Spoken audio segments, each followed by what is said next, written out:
ان میں نہ بات سننے کی ہمت ہوتی ہے اور نہ جواب جب ان کو دیا جاتا ہے اس کی ہمت ہوتی ہے. تو پہلے تو آج میں بڑے چیلنجز دے رہے تھے اور میں نے ان کو بارہ کہا تھا کیونکہ وہ ٹویٹر کھیلتے ہیں ہمیشہ کوئی گراس روٹ لیول کا تو ان کو علم ہی نہیں ہے پاکستان میں کیا کچھ ہوتا ہے, پاکستانی عوام کے کیا مسائل ہے, سندھ کے اندر کیا کچھ ہو رہا ہے, اس کے اوپر تو کبھی بات نہیں کرتے کیونکہ علم ہی نہیں ہوتا. لیکن صرف ٹویٹر پہ چیلنجز اور یہ چیزیں دیتے ہیں. اور ہم نے ہمیشہ کہا کہ جناب پارلیمنٹ کے اندر بحث کرنی ہے تو پھر بھاگنا مت, اور پارلیمنٹ سے تو ہمیشہ کی طرح آج پھر بھاگنے کو ترجیح دی. پھر اس کے ساتھ ہم یہ بھی کہتے ہیں کہ کوئی بھی میڈیا چینل آپ خود فیصلہ کر لیں. اگر آپ نے بحث کرنی ہے, آپ نے صحیح انداز میں ڈیبیٹ کرنی ہے تو آپ کسی میڈیا چینل کا نام لے لیں, ہم وہاں پہ حاضر ہو جائیں گے. کس اینکر کے سامنے آپ نے مکالمہ کرنا ہے, مناظرہ کرنا ہے, ہم ادھر حاضر ہو جائیں گے. عوام کے سامنے کسی جلسے میں کسی مقام پہ کرنا ہے, ادھر حاضر ہو جائیں گے. لیکن ایک دفعہ قوم سنے تو صحیح, دلائل سے بات کرے تو صحیح کہ آپ کی 3 نسلوں سے جہاں پہ حکومت ہے وہاں پہ کیا ہے اور ہم نے کچھ عرصے میں کیا کیا, تاکہ عوام کا فائدہ ہو. لیکن آج جس انداز سے پارلیمنٹ سے راہ فرار اختیار کیا گیا, میں سمجھتا ہوں کہ اپنا مذاق بنا کے رکھ دیا. پوری قوم اب سمجھ چکی ہے اور آپ سوشل میڈیا پہ دیکھ رہے کہ قوم کا مطالبہ بھی ہے کہ اسپیکر صاحب جب یہ بات کرے تو کم از کم ان کے اوپر لازم کر دے کہ ان کی تقریر کے بعد کم از کم ایک تقریر کی حد تک یہ پارلیمنٹ میں ضرور بیٹھے. پھر اس کے ساتھ ساتھ ایک اور چیز بھی میں یہاں پہ بتانا چلوں کہ آج پارلیمانی روایات سے ہٹ کر خوف اتنا تھا. پاکستانی پارلیمنٹ کی تاریخ دیکھ لیجئے کہ جو کورم پوائنٹ آؤٹ کرتا ہے اس کو ہاؤس میں گنتی تک بیٹھنا ہوتا ہے. جس نے پارلیمنٹ کور کیا ان کو پتا ہے. لیکن خوف اتنا تھا کہ تقریر کے اختتام پہ اسپیکر صاحب میں کورم پوائنٹ آؤٹ کر رہا ہوں اور پھر اس کے بعد چراغوں میں روشنی نہ رہی اور اس کے بعد بھاگ گئے. تو ایک تو اور جو سوال انہوں نے اٹھائے تھے میں ان کا جواب دینے کے لیے آپ کی خدمت میں حاضر ہوں. پہلی چیز انہوں نے کی کلبھوشن کے حوالے سے بات کی. آپ کو یاد ہوگا کہ یہ آج کل جن کے ساتھ ان کا ایک محبت کا رشتہ قائم ہے, ہم اپوزیشن میں تھے, ہمیشہ مطالبہ کرتے تھے کہ آپ کلبھوشن کا نام لیتے ہوئے کیوں شرماتے ہیں.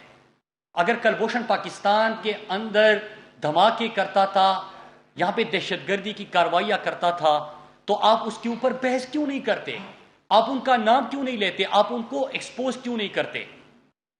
جن کے ساتھ ان کا محبت کا رشتہ ہے, آئی سی جے میں پاکستان کے خلاف جن کا سٹیٹمنٹ دکھایا گیا وہ نہ میرا تھا اور نہ آپ کا تھا, وہ اس وقت کے وزیر اعظم نواز شریف کا تھا, جو کہ انڈیا نے اپنے حق میں اس بیان کو استعمال کیا.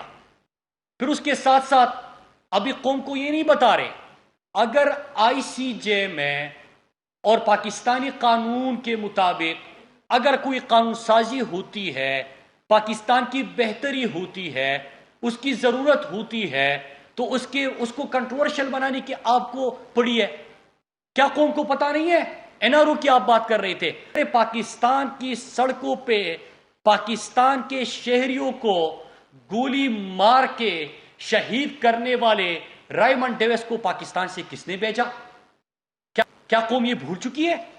آپ ہی کی حکومت تھی, آپ نے بھیج دیا. ملک میرا, شہری ہمارے, سڑکیں ہماری, اور اس کے اندر کوئی اور آ کے پاکستانی شہریوں کو مار دے اور آپ ان کو پروٹوکول کے ساتھ رخصت کر دیں. ہمیں یاد ہے ہم یونیورسٹی میں تھے, ہم اس کے خلاف احتجاج کر رہے تھے. پاکستانی شہری جو اس کے خلاف احتجاج کے لیے نکلے, ان کے اوپر جو لاٹھی چارج ہوا, جو گرفتاریاں ہوئی, وہ قوم بھولی نہیں ہے. یہ آپ کی حقیقت ہے. قوم کو یہ بھی یاد ہے کہ جب آپ کے والد صاحب امریکہ چلے گئے تو وہاں پہ سی آئی اے کے ڈائریکٹر کے ساتھ حسین حقانی, جو کہ آج بھی پاکستان سے باہر بیٹھا ہوا ہے, ان کی موجودگی میں جو ملاقاتیں ہوئی, ان کے جو نیشنل سیکیورٹی کے لوگ تھے, وہاں پہ کیا کہا گیا؟ ڈرون حملوں کے حوالے سے انہوں نے, امریکہ نے حیرت کا اظہار کیا. کولیٹرل ڈیمیج کے اوپر بات ہوئی, شہریوں کی شہادت کے اوپر بات ہوئی, لیکن زرداری صاحب کہتے ہیں کہ نہیں فکر نہ کرے, ڈرون حملے کرتے جائیں گے, ہم سنبھال لیں گے. مطلب یہ کہ ہمارے جو ضم شدہ اضلاع ہے، قبائلی اضلاع ہے، وہاں پہ جو لوگ شہید ہوتے ہیں ان کی فکر نہ کریں، آپ ڈرون حملے کرتے رہے۔ وکی لیکس، کسی کو یاد نہیں ہے کہ ان کی حکومت کے بارے میں کیا کہا گیا، کہ جب یہ امریکن سفیر سے ملتے تھے تو کیا کہتے تھے کہ آپ یہاں پہ ڈرون حملے کرتے جائے، پاکستانی شہری اس میں شہید ہو، پاکستانی شہریوں کے گھر بار تباہ ہو، ہم پارلیمنٹ کے اندر شور مچائیں گے، گھر چلے جائیں گے، سو جائیں گے، بھول جائیں گے۔ آج یہ لوگ بات کرتے ہیں، کیا ان کی پوری تاریخ کسی کو یاد نہیں ہے؟ اگر پاکستان کی بہتری کے لیے کوئی اقدامات ہوتے ہیں، آج اگر کشمیر کا ایشو انٹرنیشنلائز ہو گیا، آج اگر 54 سال بعد 1 سال کے اندر یو این سیکیورٹی کونسل میں 2 دفعہ کشمیر کے اوپر بحث ہونے لگی، آج اگر پاکستان کو ٹیررزم سے ٹورزم کے طور پہ جانے لگا، آج اگر یو این کا سیکرٹری جنرل بھی پاکستان آ کے پاکستان کو ٹیررزم نہیں ٹورزم سے پہچاننے کی بات کرتے ہیں، پاکستان اس سے جانے لگا، اگر آج اقوام متحدہ کے ایوانوں میں اسلام کا اور پاکستان کا پیغام گونجنے لگا، آج اگر وہی انٹرنیشنل فورمز جہاں پہ یہی خواجہ آصف جا کے ایشین سوسائٹی سے امریکہ میں بات کرتے ہوئے کہتا ہے کہ عمران خان بڑا دینی ہے، ہم بڑے لبرل ہیں، ان کو خوش کرنے کے لیے اپنا بیانیہ ہی بدل دیتے ہیں۔ امریکہ اور پاکستان میں اگر آج پاکستان کے اندر اور باہر ایک بیانیہ رکھ رہا ہے، اصل اسلام کا اور پاکستان کا پیغام اور بیانیہ سامنے رکھ رہا ہے، آپ کو اس پہ افسوس ہو رہا ہے؟ میں آپ کے سامنے آخر میں آؤں گا کہ افسوس کس چیز کا ہے، وجہ کیا بنی ان باتوں کی۔ آج اگر جو انٹرنیشنل فورمز اسلام اور پاکستان کے خلاف اور سازشیں جہاں سے ہوتی تھی، آج اگر وہاں پہ مدینے کی ریاست کی بات ہوتی ہے، ختم نبوت کے اوپر بات ہوتی ہے، پاکستان کو ٹورزم سے جانا جاتا ہے، پاکستان کو دنیا کے امن میں خدمات کے طور پہ جانا جاتا ہے، اگر یہ بحث ہو رہی ہے تو میرے خیال سے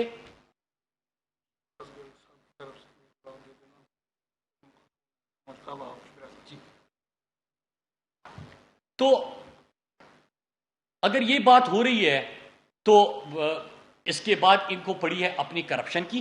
میں اب ان باتوں کے اوپر آتا ہوں۔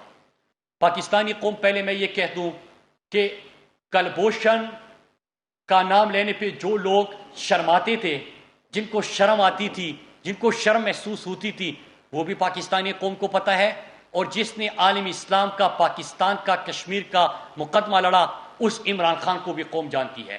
آج اللہ کا لاکھ لاکھ شکر ہے کہ پاکستان کو امن سے جانا جاتا ہے، آج اللہ کا لاکھ لاکھ شکر ہے پاکستان کو ٹورزم سے پہچانا جاتا ہے، آج اللہ کا لاکھ لاکھ شکر ہے کہ پاکستان دنیا کی امن میں اپنا کردار ادا کر رہا ہے، آج اللہ کا لاکھ لاکھ شکر ہے کہ آپ کو جس طرح پرچی تماکے دھمکیاں دے کے ڈومور کا مطالبہ آپ سے ہوتا تھا، آج پاکستان سے امن میں اپنا کردار ادا کرنے کی ریکویسٹ کی جاتی ہے۔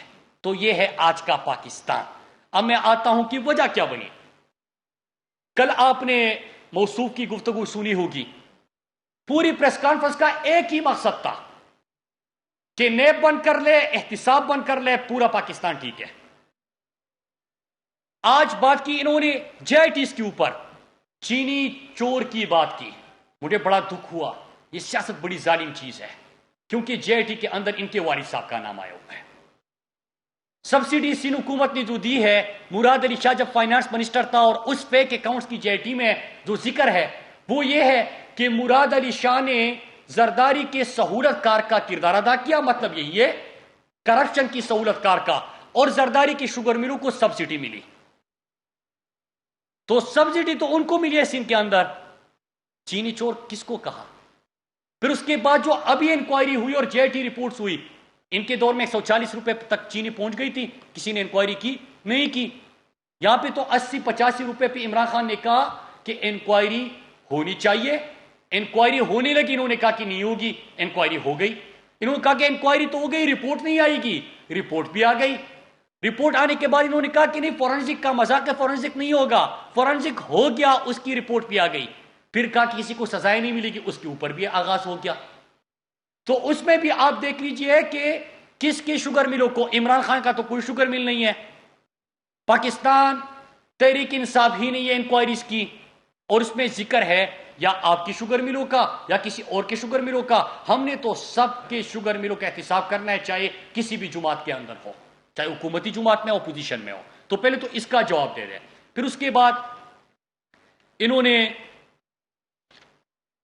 آج میں سوچ رہا تھا کہ کراچی جو بارشوں میں ڈوب چکا ہے، کراچی جو میرا آپ کا ہمارے قائد کا شہر ہے، کراچی جو پاکستان کا معاشی ہب ہے، کراچی جو پاکستان کا سب سے بڑا شہر ہے، وہ ایک بارش ہو جائے تو اس کے بعد پورا کراچی شہر ڈوب جاتا ہے پانی میں، اور لوگوں کی اموات اگر ہو جائے، اس کے اوپر ان سے سوال ہو جائے، تو ایک ہی جواب ہے ان کے پاس: جب بارش ہوتا ہے تو پانی آتا ہے، جب زیادہ بارش آتا ہے تو زیادہ پانی آتا ہے. یہ ان کا جواب ہے. جب بارش آتا ہے تو پانی آتا ہے، جب زیادہ بارش آتا ہے تو زیادہ پانی آتا ہے. آج آپ اسلام آباد کے اندر بات کر رہے ہیں اپنے والد صاحب اور آپ کے اوپر جو اس وقت کیسز چل رہے ہیں. کیا صدقے کے بکرے جو فیک اکاؤنٹ سے کس کے لیے کیے گئے؟ سب کچھ آپ کے لیے. کیا برتھ ڈے پارٹیوں کا بل کس کے لیے فیک اکاؤنٹ سے جمع ہوتا تھا؟ آپ کے لیے. کیا ایان علی اور آپ کو ایک اکاؤنٹ سے پیسے نہیں جاتے تھے؟ وہ بھی فیک اکاؤنٹس. کیا جو آپ کے تمام سندھ کی ترقی کا پیسہ تھا وہ فیک اکاؤنٹس میں جاتا تھا؟ تو آپ کو ان کا جواب نہیں دینا چاہیے. آج آپ نکلے ہوئے ہو، اتحاد بنا رہے ہیں، سارے چور اکٹھے ہو رہے ہیں، صرف ایک مطالبہ کر رہے ہیں. کل آپ لوگوں نے گفتگو سنی کہ بس نیب بند کر دے، احتساب ختم کر دے. مطلب یہ کہ آپ سب کچھ ختم کر دے تاکہ ہم اور زیادہ لوٹ سکے. آج کراچی اگر بارشوں کی وجہ سے پانی میں ڈوب چکا ہے، آپ ان لوگوں کے لیے کچھ کرتے. کراچی جو کچرا کنڈی بن چکا ہے اس کی ذمہ دار ہو آپ اس کے لیے کچھ کرتے. کراچی میں پانی میں تو ڈوب جاتا ہے بارش کی وجہ سے، لیکن صاف پینے کا پانی کسی کو نہیں ملتا، آپ اس کے اوپر بات کرتے. کراچی پاکستان کے شہر میں لوگوں کے لیے اس وقت جو مصیبت ہے اس کے اوپر بات کرتے.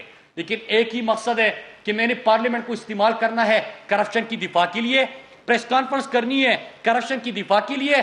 میں شور اتنا مچاؤں کہ کوئی اگر اس وقت کیسز چل رہے اور کوئی ادارہ ان کو بلا رہا ہے، ان سے سوال کر رہا ہے، میں ان سے بچ سکوں. اس طرح نہیں ہوتا. اس طرح آپ شور مچا کے اپنی آنکھیں بند کر کے آپ ان لوگوں جہاں پہ آپ ذمہ دار ہو اس کا جواب دے آپ کو ہونا ہوتا ہے، آپ کو جواب دینا ہوگا. ہم سے سوال ہوتے ہیں، ہم ہمیشہ تیار ہیں کیونکہ ہم پولیٹیکل ورکر ہیں. ہم ان کی طرح یہ نہیں کہتے کہ یہ کون ہوتے ہیں مجھ سے سوال پوچھنے والے، کیونکہ جمہوریت میں سوال پوچھے جاتے ہیں. پارلیمنٹ بھی سوال پوچھتی ہے، پارلیمنٹ میں بھی جواب دے، میڈیا کے سامنے بھی جواب دے، قوم کے سامنے بھی جواب دے. آپ کو جواب دینے ہوتے ہیں، ہم جواب کے لیے تیار ہیں. لیکن ہم اتنی گزارش کر رہے ہیں کہ آپ سے جو سوال ہوتے ہیں آپ اس کی بھی جواب دیں، اور جب سوال پوچھے تو جواب دینے کی کم از کم ہمت پیدا کرے. آپ رائے فرار اختیار کر کے آپ چیزوں کو یہ نہیں کہہ سکتے کہ آپ نے جو شور مچا لیا صرف وہ بکے گا اور باقی کچھ نہیں ہوگا. اس کے بعد میں ایک اور ایشو کے اوپر آتا ہوں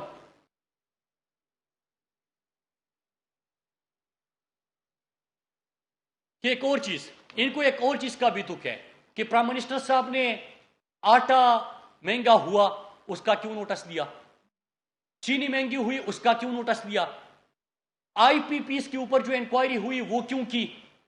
آئی پی پیس کے اوپر اگر انکوائری ہوئی تو کیوں ہوئی؟ اس لیے ہوئی کہ مہنگے بل آپ کے گھروں میں آ رہے تھے، کسی نے تو مہنگے کانٹریکٹس کے اوپر بات کرنی تھی. مہنگے کانٹریکٹس کا آپ آڈٹ کریں گے، غلطیوں کا تعین کریں گے، جزا سزا دیں گے تو آپ کی بجلی کی بل کم آئیں گے. چینی میں کسی کو سبسڈی مل رہی تھی، چینی مہنگی ہو رہی تھی، اس کا آڈٹ کریں گے، فورنزک کریں گے، انکوائری ہوگی، جزا سزا ہوگی، قیمتیں نیچے آئے گی. اب آٹے کا آپ نے پرسوں دیکھا کہ سندھ سے بڑا شور آیا. کسی نے یہ پوچھا کہ جو گوداموں سے گندم کی بجائے جو چیزیں برآمد ہو رہی ہے کیا کون سے صوبے سے ہو رہی ہے، کیا سندھ کے اندر نہیں ہوئی؟ نیب کے حوالے سے جو ریفرنس تیار ہوئی اور جو انکوائریز ہوئی اور ان سے جو ریکوریز ہوئی، وہ گندم کس صوبے کی بات ہو رہی تھی؟ کیا سندھ کی بات نہیں ہو رہی تھی؟ ایک صوبے میں اگر گندم چوری ہوتی ہے تو باقی پاکستان بھی کیونکہ اس سے افیکٹ ہوتا ہے. تو آپ